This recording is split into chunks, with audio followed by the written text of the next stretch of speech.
Scotsman and my brothers were all green," explained Gordon one night in the shed. "It was all very well in its way, but now I prefer my blue. It makes me different, you see, and that's very suitable for an important engine like me." "The engines in our old line used to be blue," remembered Donald, "but nae sae dark as we are. Dodgy and me never were, though. We had to be black, say blue makes a nice change."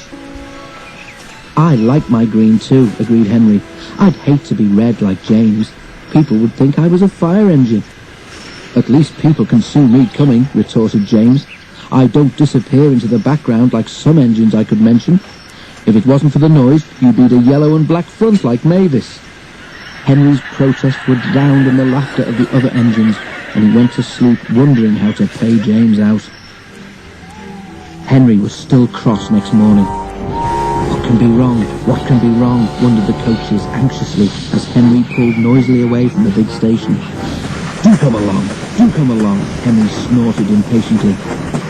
They had a fast run, but it didn't improve Henry's temper. He bumped the coaches when they reached the end of the line, and again when he backed onto them for the return journey. He simmered angrily while the fireman fastened the coupling.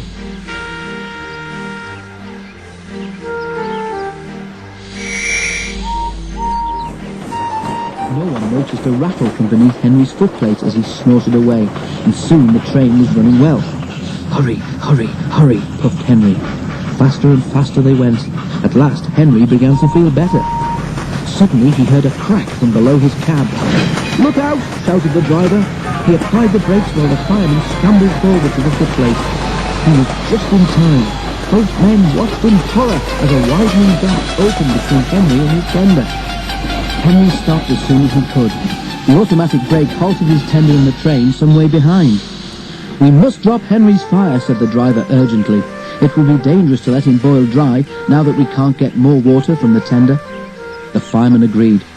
"Sorry, old boy," he said to Henry, "just when we got it going nicely too. But if you hadn't banged about so much, you wouldn't have broken your tender coupling." While the fireman dealt with the fire, the driver went back to tell the signalman what had happened. When he returned, he found Henry completely hidden in a huge cloud of black smoke which billowed from beneath his cab. The fireman emerged, choking. "Henry's fire set the sleepers alight," he spluttered. "You stay here. I'm going to phone the fire brigade." The driver eased Henry clear of the blaze, and then Edward came to take his train on. Henry felt most uncomfortable.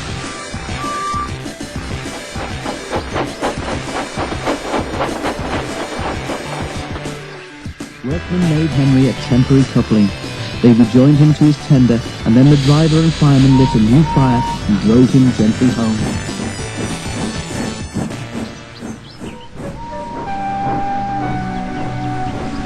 Edward, who had of course seen everything, told the others. They were careful what they talked about that night.